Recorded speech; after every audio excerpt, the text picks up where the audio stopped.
bao nhiêu người Một máy hay một người? đốt.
quá.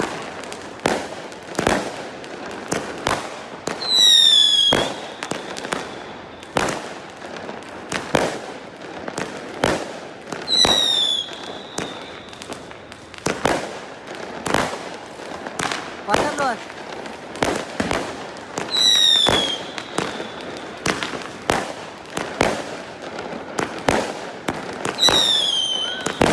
Ui.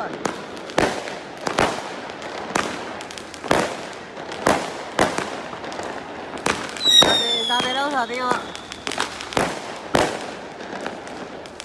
Thôi hết rồi.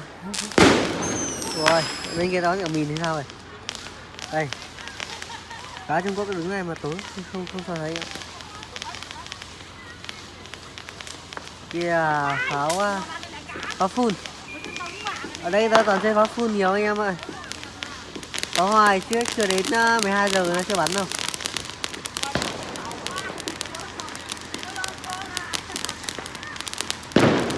Đấy. Pháo nổ vang trời luôn. Đấy, đá Trung Quốc này. Đây đá cho em xem nhá. Đấy, 3 đứa liền. Rồi tới bắt luôn. Đấy, bây giờ mình sẽ xuống bên dưới kia coi anh em xem rõ hơn. Đứng trên này có 3 em đang chở ăn trời. 3 em đang chở ăn trời nha. Bạn tối quá.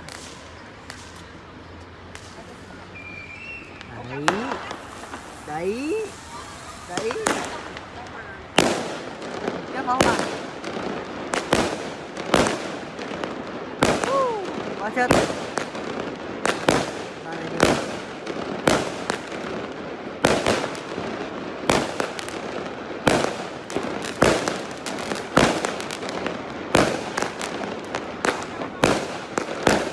Chúc anh em năm mới vui vẻ nhé. Trời ơi. Xong phim.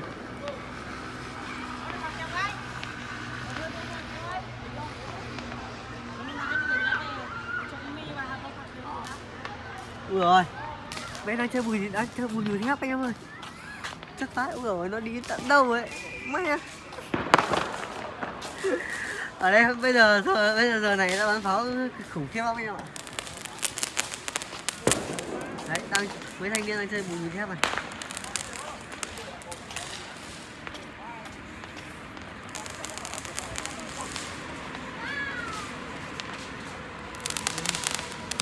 Tối quá.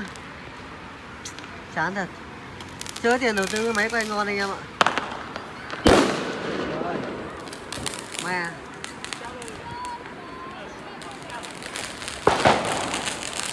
Đây. Đang chả đàn trời anh em ơi, đàn trời kìa.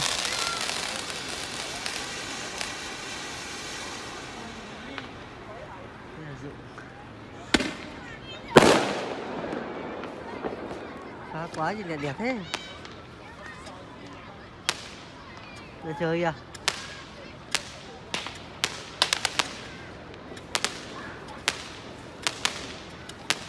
Đấy là mình sẽ đi tìm chỗ nào có cái hay quay cho anh em xem nhé.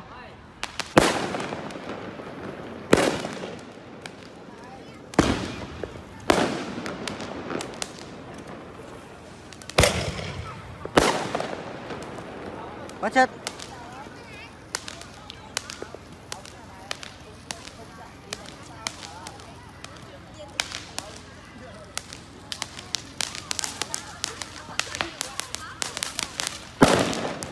Mấy thanh niên chơi ngu lấy tiếng heo, toàn mấy thanh niên Việt Nam.